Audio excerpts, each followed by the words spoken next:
I am announcing Canada will be responding to the U.S. trade action with 25% tariffs against $155 billion worth of American goods.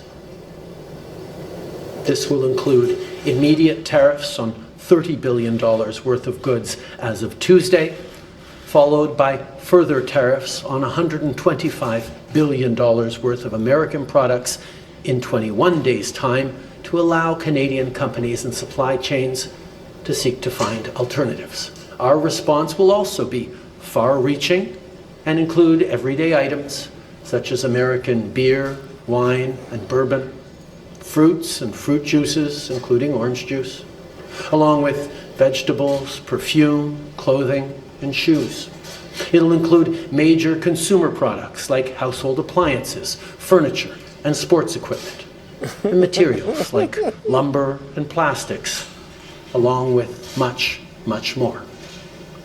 And as part of our response, we are considering, with the provinces and territories, several non-tariff measures, including some relating to critical minerals, energy, procurement, and other partnerships. We will stand strong for Canada. Okay. We will stand strong to ensure our countries continue to be the best neighbors in the world. I want to speak directly to Americans, our closest friends and neighbors. This is a choice that, yes, will harm Canadians, but beyond that, it will have real consequences for you, the American people. As I have consistently said, tariffs against Canada will put your jobs at risk, potentially shutting down American auto assembly plants and other manufacturing facilities. Already getting shut down. It will raise costs for you, including food at the grocery stores and gas at the pump. Costs has already been raised. They will impede your access to an affordable supply of vital goods crucial for U.S. security, such as nickel, potash, uranium, steel, and aluminum. They will violate the free trade agreement that the President and I, along with our Mexican partner, negotiated and signed a few years ago. Together, we've built the most successful economic, military, and security partnership the world has ever seen. A relationship that has been the envy of the world. Yes, we've had our differences in the past, but we've always found a way to get past them. As I've said before, if President Trump wants to usher in a new golden age for the United States, the better path is to partner with Canada, not to punish us. All right, so that was the Canadian Prime Minister Justin Trudeau, who responded to President Trump's 25% tariff impact that will definitely cause a shakeup over there in Canada. Mind you, I'm in Detroit, or not in Detroit. I keep saying that because I'm from Detroit, but I don't technically live in Detroit anymore. But anyway, I live close enough to where I'm about 20 to 25 minutes away from the Canadian border and the Canadian bridge, where I can just drive over there and, and just go over there and parlay. Well, it used to be that way, Now it's not that way anymore. Now they want to ask you a million questions when you go over there, even when you have your even when you have your advanced license. It doesn't matter. They're going to ask you 1,000 questions when you go over there because everything is strict now. But anyway, that was Justin Trudeau's response to the tariff hike from Trump, right? So it basically came off as a threat. That's what it was. It was a threat. And, now he's saying that he's going to follow through on the threat, and that starting, tomorrow, there will be significant cost hikes and cost increases across the board for Americans. He is saying that we are the ones that will suffer. And it was basically them saying, look, you either parlay with us, you either get down or lay down. Now, I don't know how much they know about President Trump. I don't know how much they know about him as a person. But here's what I know as a person. He doesn't respond too well to threats. You're talking about a guy who is a billionaire, who comes from a position of wealth, comes from a position of power, and comes from a position of a business owner, and he's a businessman. When you add all those things up, what you get is a person who is not easily willing to parlay with you because you throw out some threats against the American economy.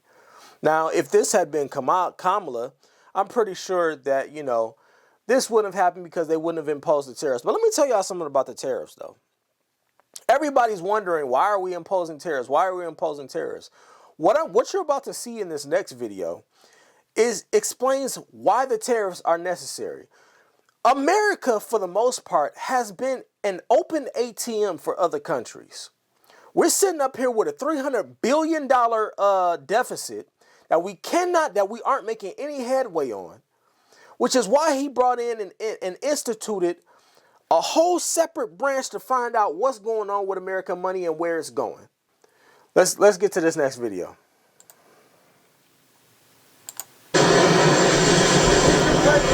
Thank you very much. So, we had a very busy weekend. We got the 6 hostages out of Venezuela, as you probably know. And they're very safe right now. They're home with their families. And we appreciate the hard work of a lot of people, including Rick Grinnell. We appreciate the cooperation from Venezuela. And we have some very happy people right now. Nobody thought that was going to happen. So they are home, they're safe, and they're with their families. That was a big one. Secretary of State Rubio is in Panama right now, and we're talking about the Panama Canal. What they've done is terrible. They violated the agreement. They're not allowed to violate the agreement. China's running the Panama Canal. That was not given to China. That was given to Panama foolishly. But they violated the agreement, and we're going to take it back, or something very powerful is going to happen. And as far as other things are concerned, as you know, we had a very busy weekend. We're dealing with Israel. We're dealing with Ukraine and Russia. We have meetings and talks scheduled with various parties, including Ukraine and Russia. And I think those discussions are actually going pretty well. The discussions on the Middle East with Israel and various and sundry other countries are progressing. Bibi Netanyahu is coming on Tuesday, and I think we have some very big meetings scheduled. I'll tell you what, regardless of what you think about Trump as a person, and regardless of what you think about him politically, I've never really seen a president be so forward with information. As far as keeping the economy up to date and abreast of what's going on, the business talks that they're having, the dealings that they're having, just the many different things that are going on with our nation. I've never really seen a president come front and center, just take an interview off the plane, like, yo, yeah, what's up? Yeah, let me fill y'all in on what's going on. We got this going on over here. We got this going on over here. We got this going on over here. I think this is going to work out. We're in pretty good negotiation talks with them. I've never really seen a president come forward and talk like this so candidly with the public and just kind of keep them in. Trump hit the ground running. He hit the ground day one. First thing he said was, let's get this trans bullshit up out of here. There's only 2 genders. We don't care about how y'all feel about it. We don't care about the politics that y'all want to play with the game. We don't care about y'all titles. We don't care about the he, him, zer, zee, zees, and zamzees, or whatever it is that y'all. We don't care about none of that. We coming in to clean house. We not playing no games. See, what happened was, in his first run, that was really, I see why they get up to 8 years now. Because them first 4 years, you're really just dealing with the last, you're really dealing with whatever the last president did for your first 4 years. Is really what happens. You're really dealing with whatever the president that came before you. You're really dealing with whatever it is that they signed into law and whatever decisions they made as a leader for those first 4 years. But this time, Trump came in and said, listen, we getting to work. I'm going to work on day one. And he has been at it. I don't even know if he's been asleep. But this is his response to the Canadian, this is his response basically to the 25% Canadian tariff tax that they're saying that they're going, that you just saw, that they said that that they are threatening us with, that our meats will go up. A lot of our basic products will go up. Y'all need to eat red meat anyway, so it's cool. Buy turkey. You'll be fine. But yeah, so this is his response to it. Let's finish this out. You feel that Elon Musk is delivering on his promises to you? You feel he's doing a good job right now? I do. I think Elon's doing a good job. He's a big cost cutter. Sometimes we won't agree with it and we'll not go where he wants to go, but I think he's doing a great job. He's a smart guy, very smart, and he's very much into cutting the budget of our federal government. Mr. President. Retaliatory tariffs from Canada. Say it? You saw some retaliatory tariffs from Canada. There was a rider in the order. Are you planning to increase the tariffs against Canada? Well, it could happen. If they do anything, we will. Canada's been very abusive of the United States for many years. They don't allow our banks. Did you know that? Canada does not allow banks to go in. If you think about it, that's pretty amazing. If we have a U.S. bank, they don't allow them to go in. Canada's been very tough on oil, on energy. They don't allow our farm products in, essentially.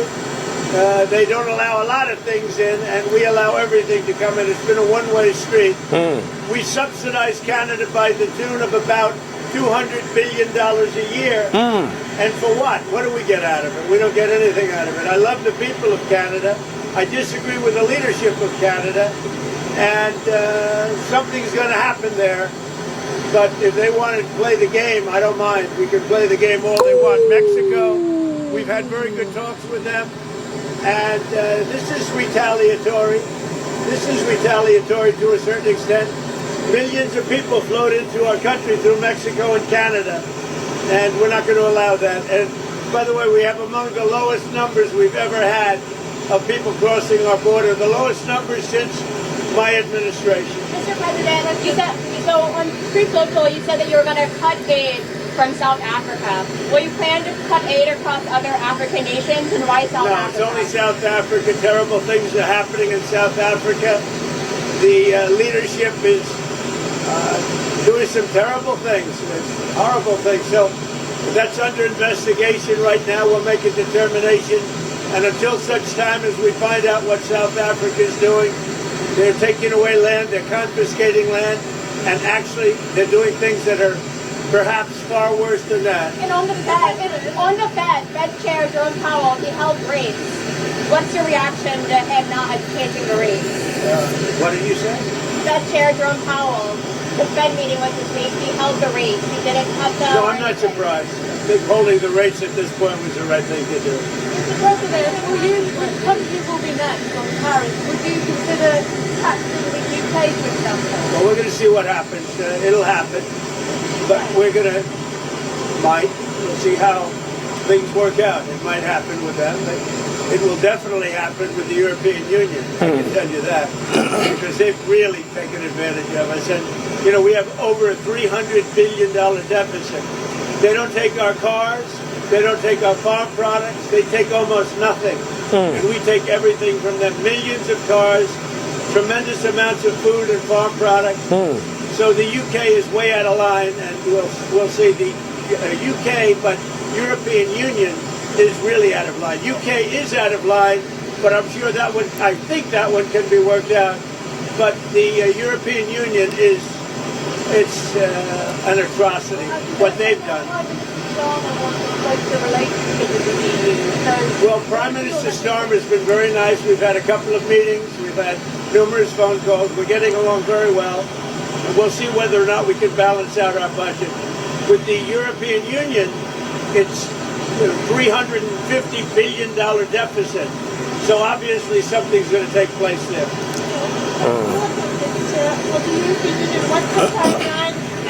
Where? 25%. With who? The EU, how much? to say there's a timeline, but it's going to be pretty soon.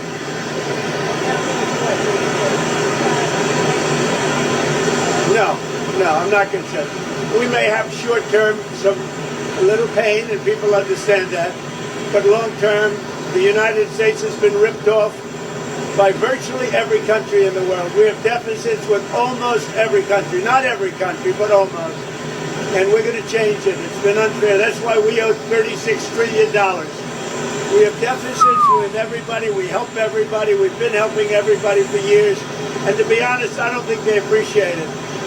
So we're going to change that. We're going to change it fast. We're going to make America great again. We have to focus on our country.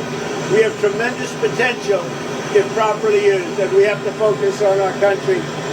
Tremendous deficits with China, tremendous deficits with the European Union, tremendous deficits with Mexico and Canada. And why? What's the purpose of that? Why would we have deficits? And you look at, if you look at pharmaceuticals and drugs, if you look at various products, it's much cheaper in other countries. We're not going to allow that much longer. We're not going to take it. All right. Listen, there's about 2 more minutes of this. I'm sure some of you have already seen it, but he said a wealth of knowledge in 7 minutes time. Again, we are a week and a half to 2 weeks in from him being inaugurated, from the inauguration and him hitting the ground running. I understand that the American people are worried about the price of goods going up. I say to you all, you're going to have to deal with it. You're going to have to find other ways to feed your families. You're going to have to find other less expensive ways to feed. Maybe you can't afford the trip to go eat fast food 3, 4, and 5 times a week. Now maybe you got to go and look at your finances and budget. Budget. Oh, that's a crazy concept. Crazy concept, budgeting. To get your finances in order. And to make sure you got enough food on the table to spread out for the week for your family. It's a crazy concept, but we actually used to do it. And what he's saying is, listen, something has to give. We have been giving, helping. We're sending money over here. We're sending money over there. We're extending our arm here to help out. We're extending our name and our good favor here to help out. And he said all this time that we've been extending all this grace and all this help, we've been getting nothing back but eating shit and deficits. He's basically saying, why are we owing all of these countries that we have been helping out for years and years and years? All these countries that we have been allowing to come in, send through exports, send through their products, whatever they want, their foreign cars. We're using them to distribute medicines and everything like that, which is why it's costing us so much, and they can pay so little. Listen, it's out of hand, is what he's saying. We got to get back control of it. Yes, and I like the fact that he was forward in saying, listen, we're not going to listen to everything that Elon says. Some of the things that he's presented to us, we didn't go with. But is he efficient? Has he been efficient in doing the job so far? Again, we are 2 weeks in. I say yes. And he's also saying, listen, American people, there's going to be some suffering ahead. I can't even remember a president being so forward and saying that to the American people, that you're going to have to suffer. But it's the truth. You're going to have to go through a period of long suffering, maybe, in order for things to get better in the future, because that's all this is about. Again, I spoke earlier about how the first term a president comes in, you're dealing with whatever was instated before you. And the goal of the president, from president to president to president, is, I would think, is to pick up the torch from where the last president left off and then keep running with it and making things better and better and better. That's the purpose of having a president. Continue on. And that's why we continue. That's why we even participate in these political games. That's supposed to be the focal point. Not me versus you and dividing the country. That's not the purpose of it. That's not what we should be focusing on. Anyway, this video is long enough. Y'all let me know what y'all think down in the comments, or don't. It's fine. Disagree, that's cool too. But love y'all. Make sure y'all be safe out there. It's a lot of craziness going on in the world right now. And we'll see you in the next one.